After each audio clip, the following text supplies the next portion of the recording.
झारखंड में अब केंद्र से मिलने वाली सहायता राशि रोकी जा सकती है। इसके तहत पंचायती राज व्यवस्था ठप होने की कगार पर है। ऐसे में इस व्यवस्था के तहत चलने वाली योजनाओं के साथ विकास की योजनाएं भी प्रभावित होंगी। रिपोर्ट देखिए।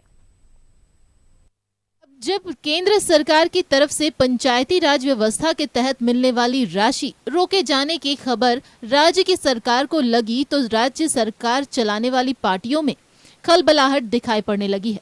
राज्य में सरकार की सहयोगी पार्टी के विधायक इरफान अंसारी ने कहा कि केंद्र सरकार शुरू से ही आदिवासी और गरीबों का विरोधी रहा है।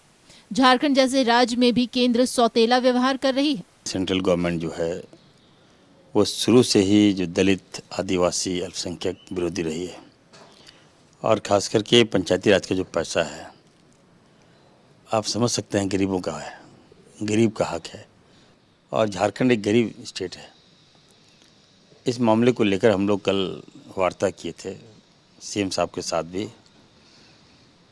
ये हमें लगता है कि एक सौतेला व्यवहार है और जिससे झारखंड को बहुत बड़ा झटका लगा है। इधर जैसे ही केंद्र की तरफ से राशि रोके जाने के बाद कांग्रेस के विधायक ने सवाल खड़े किए, वैसे ही बीजेपी प्रवक्ता प्रतुल शाहदेव ने साफ किया कि राज्य सरकार ने राज्य वित्त आयोग का गठन ही नहीं किया है।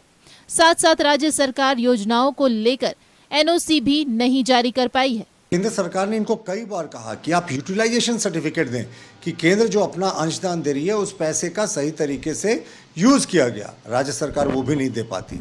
इसके अतिरिक्त अगर मनरेगा की बात करें तो मनरेगा में बहुत सारे घोटाले की खबरें आई तो केंद्र सरकार ने राज्य सरकार को पत्र लिखकर कहा कि भाई आप इसकी एजेंसी से जांच कराएं क्योंकि घोटाला है। केंद्र सरकार का भी इसमें बड़ा अंशदान है, राज्य सरकार ने वो भी नहीं कराया। आज वित्त आयोग का गठन होना चाहिए और तभी ये आपको सहायता मिलेगी, लेकिन राज्य वित्त आयोग का गठन नहीं हो रहा है। वैसे तो राज्य की हेमंत सरकार केंद्र पर लगातार राज्य के बकाये राशि को लेकर सवाल खड़े करती रही है, लेकिन इस बार जब केंद्र ने अनुबंधन की राशि बंद करने की अनुशंसा की तब एक बार फिर राज्य सरकार के कान खड़े हुए।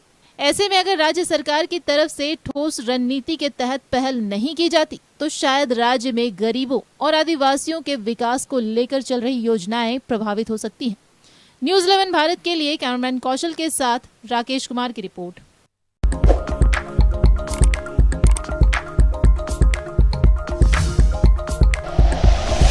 Like and share videos, subscribe करें हमारा चैनल और प्रेस करें बेल आइकॉन। न्यूज़ 11 भारत, सच है तो दिखेगा।